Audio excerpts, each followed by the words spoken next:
Tentu saja reformasi hukum, membuat hukum yang baru untuk kepentingan publik itu adalah suatu keniscayaan ya.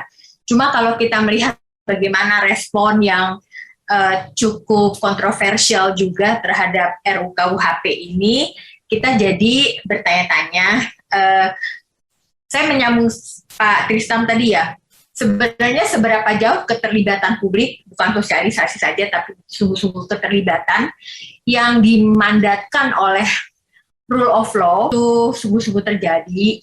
Saya secara khusus ingin mempersoalkan bagaimana keterlibatan epistemic community, jadi komunitas masyarakat ilmiah di dalam membuat undang-undang yang begitu besar yang akan melingkupi hidup kita nantinya kalau itu sudah disahkan ya. Nah, saya akan meng-highlight saja yang akan saya sampaikan ini adalah soal perubahan masyarakat hari ini yang seharusnya bisa menjadi drive untuk membuka perspektif tentang bagaimana hukum itu sejak lawmaking proses harus dipikirkan gitu. Kemudian juga mengapa penting interdisiplinaritas bagi studi hukum, bagi perumusan hukum, bagi penegakan hukum. Sebelum saya nanti akhirnya melihat juga RKUHP.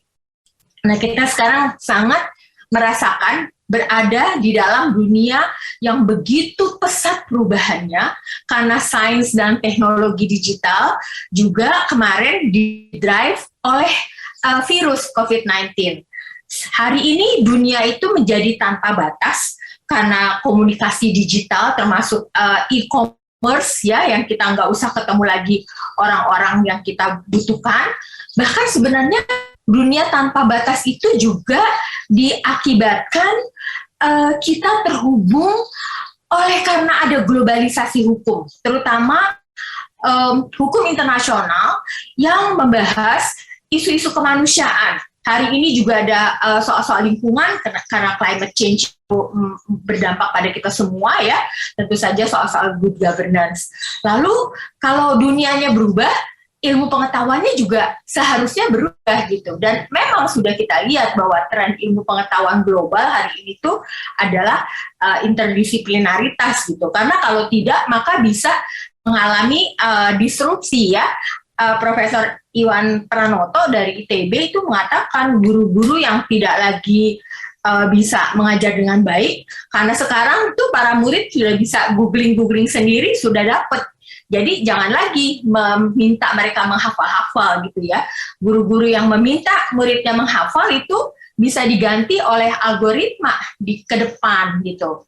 Nah oke, lalu sekarang bagaimana dengan studi hukum? Sudah lama ya studi hukum itu sebenarnya membutuhkan perspektif interdisiplin. Di Amerika misalnya yang tradisi liberal arts-nya itu sangat kuat ya, atau juga sebenarnya di negara-negara Eropa, liberal arts itu sebenarnya dari Jerman kan ya, tapi dikembangkannya di Amerika itu sudah ada kuliah-kuliah, bahkan mungkin jurusan-jurusan yang hilang timbul gitu. Ketika dia dibutuhkan, dia bisa berkembang gitu. Nanti kalau kebutuhannya berbeda, bisa shifting ke isu yang berbeda ya, seperti kuliah-kuliah law and technology, law and health, itu sih sudah menjadi kebutuhan untuk dipelajari ya. Mereka yang belajar tentang korupsi, belajar hukum pidana, tetapi pembuktian forensik bagaimana korupsi itu terjadi di dalam bangunan, jembatan, dan lain-lain itu orang teknik sipil yang memiliki, sehingga seharusnya terjadi pertukaran informasi ya. Nah ini seberapa jauh rezim dari perguruan tinggi mengakomodasi kebutuhan-kebutuhan semacam itu. Bagaimana dengan masa depan ilmu hukum, karena kita sekarang sudah melihat juga bukan hanya di bidang kedokteran yang kita sakit tidak perlu ke rumah sakit, tapi dengan halodoc semuanya bisa diatasi gitu ya. Tapi dengan bidang hukum ini juga sudah kita lihat, dan ini sudah ditulis oleh World Economic Forum ya, bahwa pekerjaan-pekerjaan yang bisa direpetisi itu bisa diduplikasi oleh mesin gitu. Dan artificial intelligence ini bisa menggantikan pekerjaan-pekerjaan tradisional di dalam konotariatan, bahkan digital lawyering itu sudah di depan mata ya. Dan kita sudah melihat banyak sekali program reformasi hukum di lembaga-lembaga peradilan, Mahkamah Agung dan berbagai peradilan di bawahnya, bagaimana mengadministrasi perkara itu sudah bisa dibantu oleh digitalisasi sehingga pencari keadilan itu tidak lagi hilang berkasnya gitu ya, seperti zaman yang ditulis oleh Sebastian Pompe gitu ya. Lalu juga artificial intelligence ini bisa memvisualisasi persidangan sehingga publik bisa melihat secara transparan persidangannya, lalu pertimbangannya kok seperti itu, lalu putusannya seperti apa gitu, sehingga bisa menilai si publik ini ya. Nah, kebutuhan akan pertemuan-pertemuan antar bidang ilmu ini tentu saja sudah menjadi keniscayaan juga. Ini saya akan tambahkan informasinya dari Richard Susskind yang mempertanyakan apakah saat ini karena intervensi dari dunia digital itu akan menjadi masa the end of lawyers. Lalu bagaimana moral lawyers ini? Karena dunia hukum berkembang begitu cepatnya dalam 2 dekade ke depan dibandingkan dengan 2 abad sebelumnya gitu. Apakah profesi hukum ini akan berakhir? Tapi saya mau bilang bahwa sebenarnya ini adalah awal dari lahirnya profesi hukum yang menuntut pemikiran baru. Itu mungkin lebih tepat ya.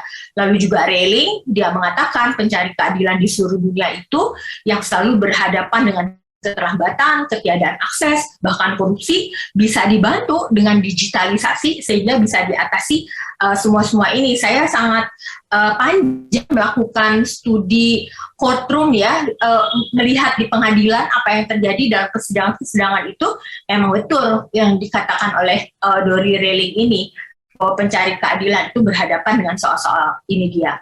Lalu juga dalam proses pembuktian di mana tidak boleh kita salah sedikit pun di dalam menghakimi orang, menjatuhi hukuman kepada seseorang, maka teknologi sains dan teknologi ini sangat dibutuhkan dalam proses-proses pembuktian. Nah, ini sudah menunjukkan bahwa memang interdisiplinaritas dalam bidang hukum itu sangat-sangat dibutuhkan. Persoalannya adalah apakah kita mau terbuka atau tidak. Nah, pertanyaan berikutnya adalah apakah di dalam epistemologi hukum, pendekatan interdisiplinaritas hukum itu ada tempatnya atau tidak. Nah, ini yang kita kurang menyadari ya. Studi hukum itu di ranah pertamanya memang adalah studi hukum doktriner. Orang belajar tentang dogma, konsep, doktrin ya. Dan kalau lulus dari fakultas hukum itu mereka sudah harus katam dengan teori-teori pidana perdata dan mahir dalam beracara. Tetapi sebenarnya itu kurang lengkap. Seharusnya seseorang yang betul-betul belajar hukum harus paham ranah yang kedua. Paul Stolten itu salah seorang pendiri dari Res Hoc School, seorang hakim, dia mengatakan nggak mungkin belajar hukum itu belajar doktrinnya saja, tetapi juga harus belajar tentang bagaimana pasal-pasal hukum itu bekerja dalam masyarakat, karena ubi societas ibi ius ini, masyarakat nggak bisa hidup tanpa hukum gitu ya. Nah, ada suatu pendekatan, bukan pendekatan baru, pendekatan yang lama, tetapi diberi nama baru ya, Socio-Legal Studies atau Law and Society di Amerika. Kalau di Fakultas Hukum UI namanya Hukum Masyarakat dan Pembangunan, yang dianggap menjadi payung bagi ilmu-ilmu hukum interdisiplin yang sudah ada gitu. Antropologi hukum, sosiologi hukum, psikologi hukum, gender dan hukum, dan macam-macam itu. Nah, jadi sebenarnya studi hukum interdisiplin itu sudah ada tempatnya di dalam epistemologi. Jadi kalau hukum itu dikatakan hanya studi doktriner saja, maka fakultasnya bukan fakultas hukum, jadi fakultas undang-undang. Kalau fakultas hukum ya kedua ranah ini harus diajarkan sebenarnya ya. Entah di mana level-levelnya, S1, S2, S3 itu bisa dipikirkan berikutnya. Apa sih yang dipertanyakan oleh studi-studi hukum interdisiplin? Nah, ini soal bagaimana hukum itu merespon, artinya hukum itu dalam proses lawmaking-nya mengakomodasi atau tidak pengalaman-pengalaman dan realitas masyarakat. Lalu kemudian di dalam penerapannya, bagaimana masyarakat itu merespon, apakah menyimpangi atau menuruti, dan kalau menyimpangi mengapa, gitu ya. Dan kemudian kalau rumusannya seperti itu, apakah memberi keadilan untuk setiap orang, terutama juga kelompok-kelompok yang marginal ini. Dan kemudian juga ketika masyarakat berubah, lalu hukum harus seperti apa.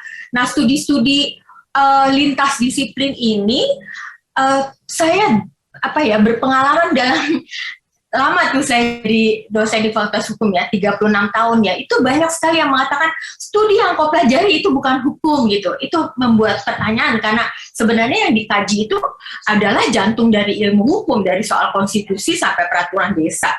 Hanya saja pendekatannya itu tidak cukup dengan pendekatan doktrinnya, tetapi mau lebih jauh melihat bagaimana pasal-pasal itu direspon oleh warga masyarakat.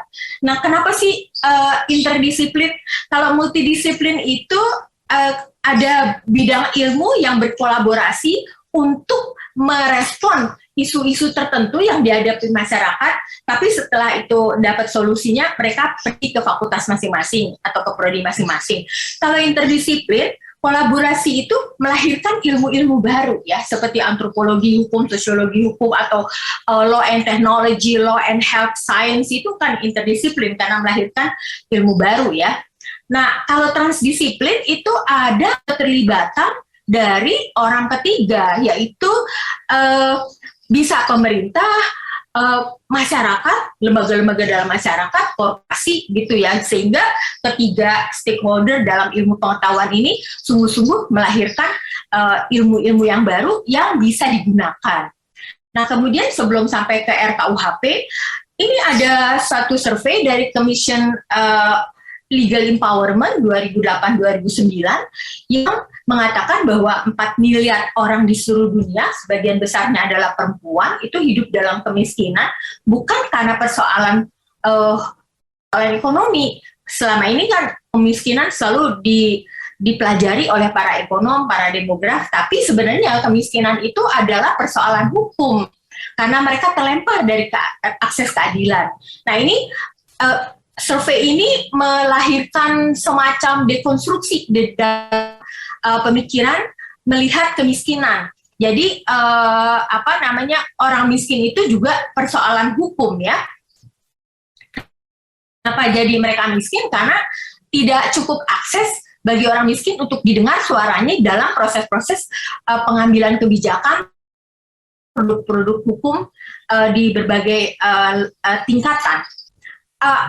Commission on Legal Empowerment juga melahirkan banyak sekali instrumen, tapi saya mau bilang bahwa ada 4 pilar kalau kita mau memberantas kemiskinan dari perspektif hukum. Yang pertama adalah reformasi hukum, tersedianya hukum yang adil, terutama bagi kelompok rentan. Kenapa kita nggak bilang justice for all sih? Karena situasi Indonesia itu memang ada gap yang besar antara upper class, itu layer-layernya banyak, middle class layernya juga banyak, lower class layernya banyak. Jadi beda antara orang yang paling kaya dan paling miskin itu luar biasa di sini ya. Itu kan dibuktikan oleh Gini rasio yang berapa itu. Oleh karena itu yang dibutuhkan adalah akses keadilan secara afirmatif. Nah, tentu saja RKUHP berada di dalam ranah ini, ya, membuat hukum-hukum yang baru. Lalu kemudian akses terhadap pengetahuan hukum. Jadi menjadi melek hukum itu adalah tameng bagi para orang miskin, kelompok-kelompok rentan ya, karena dengan dia menjadi melek hukum itu dia bisa berhadapan dengan aksesnya kepada pengetahuan ya, bahwa konstitusi, macam-macam undang-undang itu melindungi dirinya, menjamin hak-hak dasarnya, itu harus dipastikan terjadi. Lalu juga akses terhadap identitas hukum, kita lihat di masa pandemi mereka yang mendapat bantuan, dapat vaksin terlebih dahulu kan adalah mereka punya KTP, dan ini adalah bagian dari hak asasi manusia memiliki segala macam dokumen-dokumen itu. Lalu juga akses terhadap bantuan hukum, orang saya mungkin tidak butuh bantuan hukum, tapi bagi orang miskin bantuan hukum itu bisa menjadi suatu pengentasan dia dari keterpurukannya. Nah, lalu soal RKUHP sendiri, tadi pertanyaannya adalah apakah dirumuskan dengan memperhitungkan kehadiran epistemic community, komunitas ilmuwan yang interdisiplin gitu ya. kan ada banyak aspek, ada 14 aspek kalau tidak salah yang menjadi areas of concern. Saya sendiri berfokus pada soal-soal the living law yang tadi disampaikan Pak Trisam ya. Sebenarnya the living law itu yang dimaksud di RKUHP apa sih gitu kan? Itu menjadi pertanyaan ya dari orang yang belajar pluralisme hukum seperti saya. Di situ harus disadari bahwa hukum negara itu bukan satu-satunya hukum yang memonopoli perilaku kita. Sungguh pun hukum negara itu memang paling kuat cengkramannya. Begitu kita berbuat salah, langsung polisi datang di rumah kita gitu ya. Tapi sebenarnya dalam kehidupan sehari-hari ada hukum yang lain, hukum adat, hukum agama, hukum kebiasaan, atau percampuran di antaranya. Adat bersandi syarat, syarat bersandi kitabuloh, atau hukum adat yang dipengaruhi oleh hukum negara, atau sebaliknya hukum negara dipengaruhi hukum adat, dan seterusnya gitu ya. Jadi di dalam perspektif pluralisme hukum ini, di literatur itu memang yang membedakan hukum negara itu dan non-negara. Nah, non-negara ini disebut the living law. Ini satu pengertian bahwa hukum non-negara itu bisa disebut sebagai the living law. Tetapi sebenarnya ada pengertian yang lain ya. Pengertian yang lain itu adalah, bentar ya, saya langsung ke sini ya, bahwa kita punya sejumlah peraturan perundangan, legal text, itu penting sekali bahwa kita punya itu, karena legal text itu memastikan isinya itu menjaga masyarakat dari keserakahan, kejahatan, dan memastikan distribusi keadilan. Tetapi apakah yang hidup dalam praktek sehari-hari sama identik dengan yang ada di teks? Tidak, karena selalu saja ada pelanggaran hukum, pelanggaran terhadap teks itu. Oleh karena itu yang disebut the living law sebenarnya belum teks itu, tetapi apa? Yaitu ketika ada pelanggaran, lalu ada penyelesaian terhadap pelanggaran itu. Jadi ada yang diselesaikan dalam pengadilan ya, karena kita lagi ngomongin hukum negara ini, nanti di dalam persidangan itu pasal-pasal tertentu mengalami ujian-ujian dari para hakim, para pihak ya, sehingga nanti akan dilahirkan pertimbangan-pertimbangan dan putusan-putusan. Maka the living law itu adalah putusan dari para hakim ini, karena yang akan sungguh-sungguh ditaati, yang sungguh-sungguh akan dipakai oleh para pihak itu adalah putusan hakim gitu. Jadi dalam hal ini the living law sudah ada dua pengertian kalau kita melihat hukum negara. Kemudian bagaimana dengan hukum adat? Sama saja, hukum adat itu juga punya konsepsi normatifnya, apa yang boleh dan apa yang tidak boleh ya. Di samping itu juga sebenarnya kalau kita melihat hukum, definisinya boleh 1000, tetapi isinya itu kan adalah konsepsi normatif. Nah, kalau orang hukum biasanya selesai sampai di situ. Hukum mengatur apa yang boleh dan tidak boleh, tapi sebenarnya harus melihatnya, hukum juga mengandung konsepsi kognitif. Apa yang dilarang dan apa yang dibolehkan itu ada kognisinya, dan itu sungguh-sungguh cultural bound. Nanti kita bisa mendiskusikannya lebih jauh ya. Jadi adat itu juga punya teks yang normatifnya gitu ya, dan kognitifnya, tetapi the living law-nya sendiri itu apa? Sama seperti tadi ya, jadi harus ada kasus-kasus yang diselesaikan oleh otoritas adat, kemudian dilahirkan dalam putusan-putusan. Tradisi hukum adat kan juga mengenal tokoh-tokoh yang mengatakan hal yang sama, bahwa hukum yang sungguh-sungguh hidup itu adalah yang berasal dari putusan otoritas. Nah, kalau gitu kita kan mendengar juga bahwa nanti akan dibuat kompilasi dari hukum adat, sehingga akan memudahkan hakim untuk mengimplementasi pasal 2 ya, the living law itu. Tapi pertanyaannya adalah sebenarnya gimana sih cara mengkompilasinya? Apa yang disebut hukum adat itu? Setidaknya kalau kita melihat apakah berdasarkan sistem kekerabatan kompilasinya? Jadi ada masyarakat yang menganut sistem kekerabatan patrilineal, matrilineal, bilateral, apakah itu? Dan itu juga sangat tidak mudah ya. Ataukah mau mengikuti Van Vollenhoven yang mengatakan secara armchair secara asumtif saja bahwa wilayah Hindia Belanda itu dapat dibagi ke dalam 19 adat Restringen gitu ya. Tapi sebenarnya sungguh pun kita menghormati Van Vollenhoven pada waktu itu tujuannya kan untuk mengatakan kepada pemerintah Belanda jangan kau introduksi hukum Belanda karena mereka sudah punya hukumnya sendiri ya. Tetapi sebenarnya apa yang dipotret oleh Van Vollenhoven itu di dalam kenyataannya jauh lebih kompleks daripada hanya 19 wilayah adat gitu ya. Kita bisa bicara lebih jauh soal ini. Kemudian juga Daniel Lev ini banyak sekali meneliti soal waris ya. Itu dia mengatakan hukum adat itu bukanlah identitas yang tunggal dan seragam, tetapi juga ada yang bersentuhan dengan hukum agama, terutama dalam bidang waris gitu ya. Nah, ada lagi juga hukum adat yang dipolitisasi atas nama adat ya, kelompok masyarakat atau siapapun bisa melakukan perundungan ya misalnya ya dalam masyarakat gitu ya. Itu juga sesuatu yang perlu dipikirkan, yang mana tuh hukum adat gitu kan. Hukum agama pun demikian gitu. Jadi hukum agama itu misalnya sebagai contoh nih yang saya teliti ya dalam bidang waris ya, meskipun sama akidahnya di dalam Faroid ya, tetapi penafsirannya itu dan praktiknya berbeda-beda antara sesama wilayah Muslim ya, seperti di Depok dan di Cianjur itu bisa beda-beda. Kalau kita pergi ke ulama juga bisa beda-beda di pesantren ya, pesantren yang Puritan atau pesantren yang moderat itu bisa berbeda-beda interpretasinya, siapa yang boleh menjadi ahli waris dan berapa bagiannya gitu ya. Nah, itu yang saya kira mesti dipahami ya. Lalu kemudian area yang lain yang menjadi perhatian adalah soal kohabitasi dan soal zina ya. Herbert Hart sendiri itu yang berasal dari legal positivism mengatakan bahwa hukum dan etika moral berasal dari tradisi moralitas yang sama-sama bertujuan untuk melindungi masyarakat.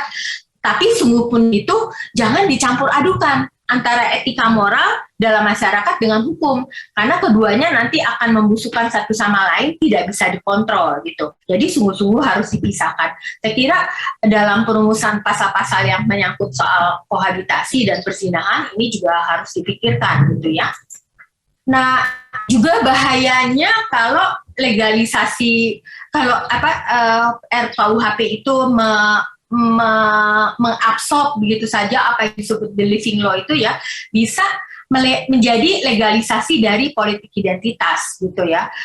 Dan ini adalah KUHP hukum negara. Apakah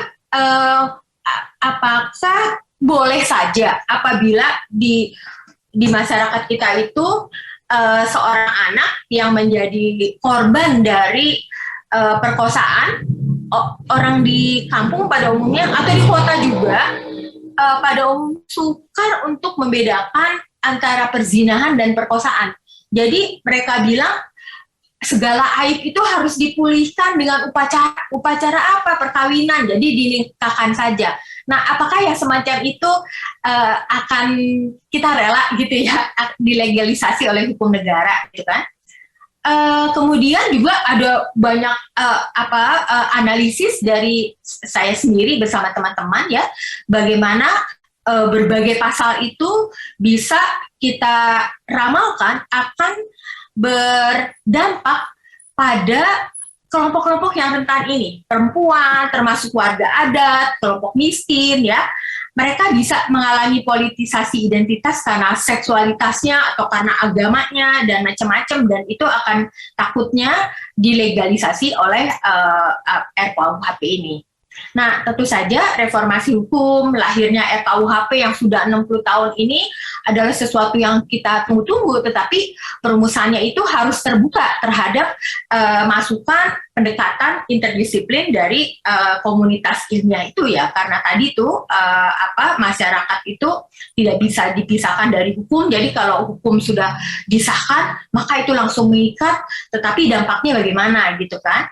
Soal implementasi hukum ini, meskipun aparat penegak hukum itu punya basic knowledge yang sama ya, segala SOP yang sama, tetapi begitu dia ditempatkan para hakim, jaksa, dan lain-lain di wilayah-wilayah yang berbeda-beda, itu mereka langsung membangun budaya hukum, karena kalau enggak mereka nggak diterima oleh masyarakat setempat. Nah ini kan mesti dipikirkan juga nanti bagaimana implementasi dari pasal-pasal itu ya.